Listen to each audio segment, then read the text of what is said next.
Hello, welcome back. So I thought I would spice up this talk, this filler series, by wearing all the stuff that I made from last year. Well, I only have two that I made from last year, maybe three, if you consider my forever misunderstood hat. But I didn't make much. So yeah, welcome back to the filler series, guys. I know like this filler series is supposed to be like under 15 minutes, so I definitely try very hard to do that. Mainly because I feel like I have been spoiling you guys by spending 1.5 hours every single time. And I know like most people probably won't stay that long anyway. Like not everyone has the time to do that. So I'm just trying to be a bit normal today and a bit normal this year, I guess. Uh but just because it's 1.5 hours doesn't mean everyone have to stay for 1.5 hours. I think we have an instant last year where I was making like 1 hour contents videos, and some people are like, "These videos are too long for me to finish. I can't finish it in one sitting." And I'm like saying to them, "You should not. You don't have to finish it. You can just not finish it." But I guess, like as neurodivergent, there is this desire to complete things. And my advice to neurodivergent who have the desire or have the compulsive behavior, compulsive um, trait like me, to finish things is like just don't finish it. I think I started these things of not finishing things a few years back. Usually it comes with it's in the area of reading. In the past, I have this this strong like compulsion to finish things, even like finish reading things even if I don't like it, but because I've started it, right, I definitely have to finish reading it because I've started it. And in a lot of ways I still hold on to that. That's the only reason why I finished my 2024 vlogs, daily vlogs, 5 days a week, even though I was so burned out by the end of it, or maybe by halfway through it, as it can be seen maybe from all the videos that I created. But my advice is just don't finish it. If you no longer likes it, don't finish it, drop it. And it was so hard for me to do, especially when it comes to reading. And I still hold on to it when it comes to vlogs and, commitment to myself. It's like I just can't not break it. But the advice still stands because if I had stopped, for example, halfway through last year with the vlogging, I probably would have gained a lot more energy now, and I probably would have a lot more insight of what I want 2025 to be. And I'm probably not as tired and not as burnt out as I am now. Maybe if I have learned to be more flexible when it comes to changing my desire to complete something and not be obsessive about it, maybe become a little bit more neurotypicals, maybe I would have had a better 2024. I don't know, but because I did it for you guys. No, joking. I didn't. I did it because I needed to complete it. Um, but yeah, I mean, like, if you need a permission, if you need someone else to say, like, you're allowed to not finish things, this is it. This is your permission. You don't have to finish it if you know that it's wrong. And it's like when, like, there's a lot of generation Z now that basically they go and ghost their employers on their first day and just not show up because they know it's not for them. And I know, like, I've read articles about it, and that is just so rude. But in my experience, I've had that happen to me. Like in my last employment, this girl showed up on the first day and then didn't show up for the rest of the, like, that was it. Like she just showed up for day one and never showed up again afterwards. So that's like a good way of saying, yeah, this is not for me. I don't want to do it anymore, so I just not going to do it. I think like a lot of neurotypicals do that. I feel like as a neurodivergent, I have difficulty doing that, to be honest, because maybe it's my literal thinking. It's like I've committed to it and I would like to honor my words. I feel like there is this thing behind it. It's like if I don't honor my words, if I lie, my personal power will be taken away. There is this feeling of I have power inside of my brain or inside of my soul somewhere, that if I honor my words, that means if I say something, my words have power, my words have something, energy behind it. They're just not worthless, you know what I mean? And I feel like that starts with saying something and following through with it. But something also says to me as a 40-year-old now that maybe you should say something more moderately and not overcommit yourself if you need be. So I give you permission to change your mind. And I think the most important bit is like when you change your mind is to communicate it. I definitely am not the best communicator at all. Like there are times where I will say like to you guys, hello, so this is what I'm going to do. But there are a lot of times where I just do it without asking. So there's that too. I think is this ridiculous? I made this because I saw people on TikTok last year. You can watch the vlogs. I think there are vlogs where I in 2024 where I was making this um on TikTok where they just keep making balaclava, and I'm like I wanted to try to do that. So it's basically just granny squares. It's like one, two, three, four at the bottom and three around the head, and there's one. So it's like three, one, and four. That's it. That's all you did, and then you just have to sew it together. Um, yeah, so you definitely can change your mind and you definitely don't have to commit yourself. And I think the best thing to do is just to communicate to other people. It's like, hey guys, I'm changing my mind. This is what I'm going to do instead. Or I don't know what to do. I'm just going to take a break and figure out what to do. And I guess that's true. I feel like, especially as a neurodivergent, speaking is very hard for me and I really don't want to speak. And I know that's really ironic, especially speaking is how I make my money on YouTube, right? Kind of. Um, but especially like when I really am tired and burnt out, I go into a mute situation where I can't talk even if I wanted to talk. So that's a problematic thing, especially in the neurotypical world where people think that if you are not talking, you're giving them a silent treatment. That's not true. But yeah, so you can definitely change your mind if you need a permission. This is it. You don't have to be overly committed to what you said. When you change your mind, just let people know you change your mind. And you need to take care of yourself a lot. You don't have to overcommit yourself. You definitely can change your mind. I feel like I'm repeating myself a lot, but that's just want to make sure that you get it. I like this mic.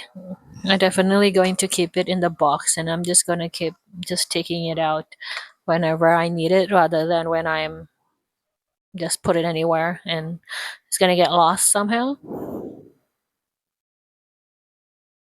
But yeah, I feel like you should have the flexibility to do that, to experiment and to like to fail faster. I guess that's what you need to do. You need to figure it out faster, so you need to change your mind faster.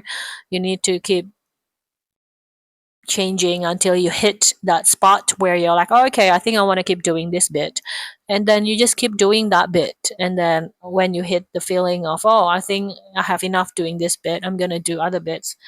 And you're like, okay, let's do other bits. And I feel like that's just the way most people do it. It's just that as neurodivergent, I feel we are too rigid in changing our ways, because I remember saying to my therapist, it's like, I'm just gonna keep doing these YouTube things until the end of the year.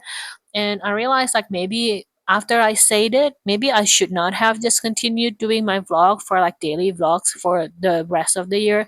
Maybe that was the marking point where I should have just changed it up. Like I probably would still make videos, but it's just not the daily vlogs.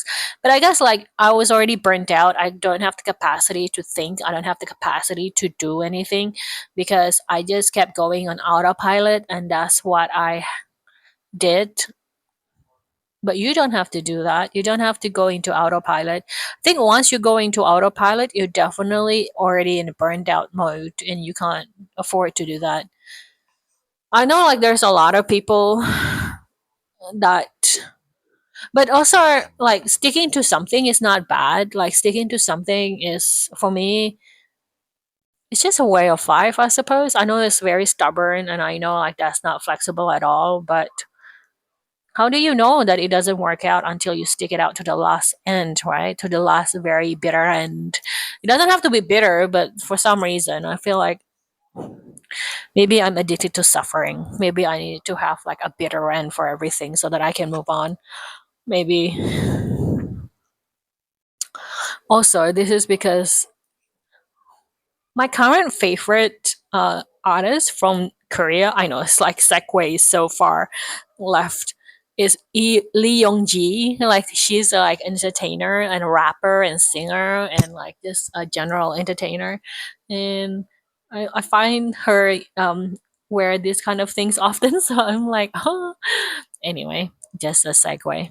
Uh, so yeah, just don't be stubborn in the right ways, but not be stubborn if no one is forcing you to be stubborn. I think that's probably a better way. I've been stubborn for the past 10 years and I kind of fulfilled that whatever it is that I needed to fulfill, because I remember when I was on the plane towards my mother's funeral, which probably instigated and triggered the whole past 12 years of my life. Um, is that okay, I'm gonna be a life coach, I'm gonna be successful, I'm gonna try to make it successful on my own. And now of course 12 years later I realize, well, it's not that easy, and well, wasn't a life coach, and well, I got really sick and no one was around me, and oh well, I was abandoned and neglected, and oh well, I was discarded, and oh well, apparently I a lot of people that I thought was on in my corner is basically I think wanting my downfall or wanting me to kind of just go away, far, far away out of their existence. And I realized all of this in the past 12 years. And I realized, like, oh, apparently, I realized, like, I don't have anyone. And that was a really hard realization. And I would never knew that if I wasn't stubborn.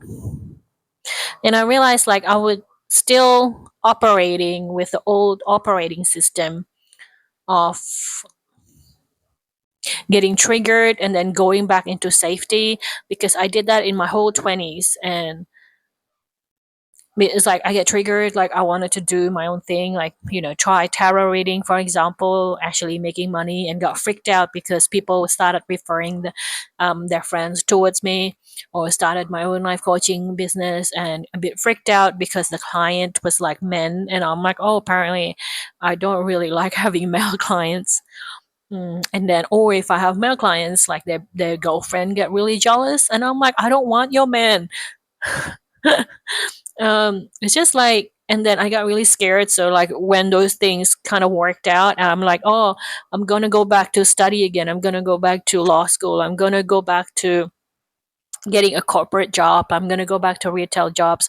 So I just kept doing that. Like I was like, every time I started something on my own, and then I just kept going back to safety, just kept going back on getting a job or going back to school, like going to the mainstream narrative of, safety net, which is probably maybe a necessity, an unnecessary steps to go that direction.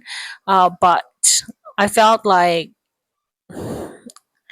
after my mother passed away, I was like completely committed of trying to make it on my own, which I kind of didn't, I suppose, like 6 years ago.